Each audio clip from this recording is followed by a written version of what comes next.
గత వారం రోజులుగా ఎల్లో మీడియా దాని అనుబంధ సంస్థలు అన్నీ కూడాను ఏదో కడపలో అవినాష్ రెడ్డి గారు రాజీనామా చేస్తున్నారు ఎంపీకి, జగన్మోహన్ రెడ్డి గారు ఎమ్మెల్యేకి రాజీనామా చేస్తున్నారు, చేసి ఢిల్లీకి వెళ్తాడు పార్లమెంటుకి పోటీ చేసేటువంటిది ఒక గాలి మాటలు. ఎవరో నెత్తిమాసినోడు ఏదో వీడియో చేసి వాని రేటింగ్ కోసమో మన వ్యూస్ కోసం వాడి చేసి పెడితే దాన్ని ఎల్లో మీడియా లీడ్ తీసుకొని ఏదో ప్రచారం చేస్తూ ఇక్కడ ఏదో భయపడ్డాడు, అసెంబ్లీకి రాలేడు, ఇవన్నీ కూడా చెప్తూ ఉన్నారు. అంతటితో ఆగుకోకుండా ఇంకొకరు పక్క రాష్ట్రం నుంచి ఒక గుంపు మేస్త్రి ఇక్కడికి వచ్చాడు, ముఖ్యమంత్రి అట ఆయన. ఇక్కడికి వచ్చేసేసి కడపలో రాజీనామా చేస్తే వాళ్ళ పీసీసీ ప్రెసిడెంట్, అదే తెలుగుదేశం తోక పార్టీ ఉంది కదా ఆంధ్రప్రదేశ్ బ్రాంచ్, కాంగ్రెస్ బ్రాంచ్, షర్మిల పోటీ పెడితే ఇక్కడి నుంచి ఆయనకు గల్లీగా ఢిల్లీలో తిరిగేసేసి ఓడిస్తారట జగన్మోహన్ రెడ్డి గారిని.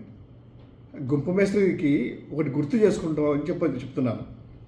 2018లో నీ నియోజకవర్గంలో కొడంగల్లో ఓడిపోతుంది.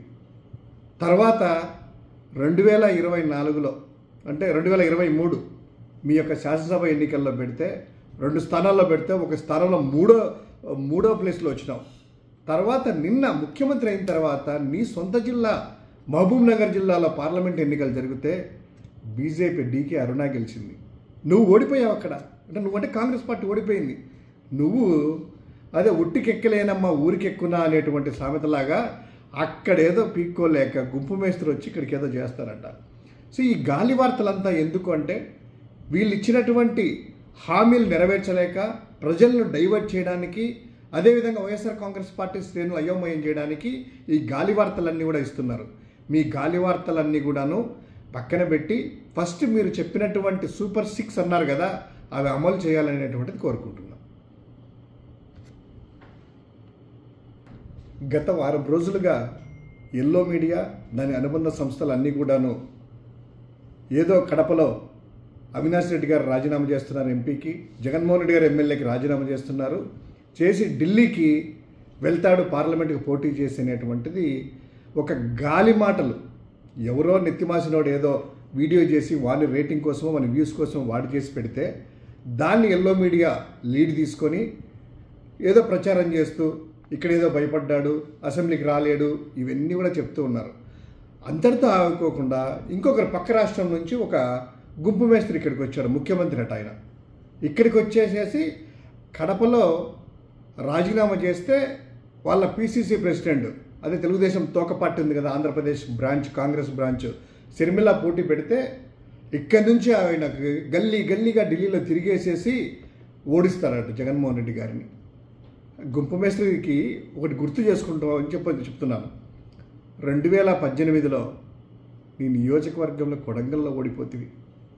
తర్వాత 2024లో అంటే 2023 మీ యొక్క శాసనసభ ఎన్నికల్లో పెడితే 2 స్థానాల్లో పెడితే ఒక స్థానంలో మూడో ప్లేస్లో వచ్చినావు. తర్వాత నిన్న ముఖ్యమంత్రి అయిన తర్వాత నీ సొంత జిల్లా మహబూబ్ నగర్ జిల్లాలో పార్లమెంట్ ఎన్నికలు జరిగితే బీజేపీ డీకే అరుణ గెలిచింది. నువ్వు ఓడిపోయావు అక్కడ. అంటే నువ్వంటే కాంగ్రెస్ పార్టీ ఓడిపోయింది. నువ్వు అదే ఉట్టికెక్కలేనమ్మా ఊరికెక్కునా అనేటువంటి సామెతలాగా అక్కడేదో పీక్కోలేక గుంపు మేస్త్రి వచ్చి ఇక్కడికి ఏదో చేస్తారట. సో ఈ గాలి వార్తలంతా ఎందుకు అంటే వీళ్ళు ఇచ్చినటువంటి హామీలు నెరవేర్చలేక ప్రజలను డైవర్ట్ చేయడానికి, అదేవిధంగా వైఎస్ఆర్ కాంగ్రెస్ పార్టీ శ్రేణులు అయోమయం చేయడానికి ఈ గాలి వార్తలన్నీ కూడా ఇస్తున్నారు. మీ గాలి వార్తలన్నీ కూడాను పక్కన పెట్టి ఫస్ట్ మీరు చెప్పినటువంటి సూపర్ 6 అన్నారు కదా, అవి అమలు చేయాలనేటువంటిది కోరుకుంటున్నాం. ఇప్పుడు ఆపరేషన్ లేకుండానే మోకాళ్లకు ప్లాస్మా ట్రీట్మెంట్, మీ ఆర్థోపెడిక్ సమస్యలన్నిటికీ రోబోటిక్ టెక్నాలజీ ద్వారా తక్కువ ఖర్చుతో శాశ్వత పరిష్కారం, ఫ్రీ కన్సల్టేషన్, ప్రతి ట్రీట్మెంట్ పై 20% డిస్కౌంట్. ఈ ఆఫర్ కొద్ది రోజులు మాత్రమే. త్వరపడండి. V9 hospitals 9281465842.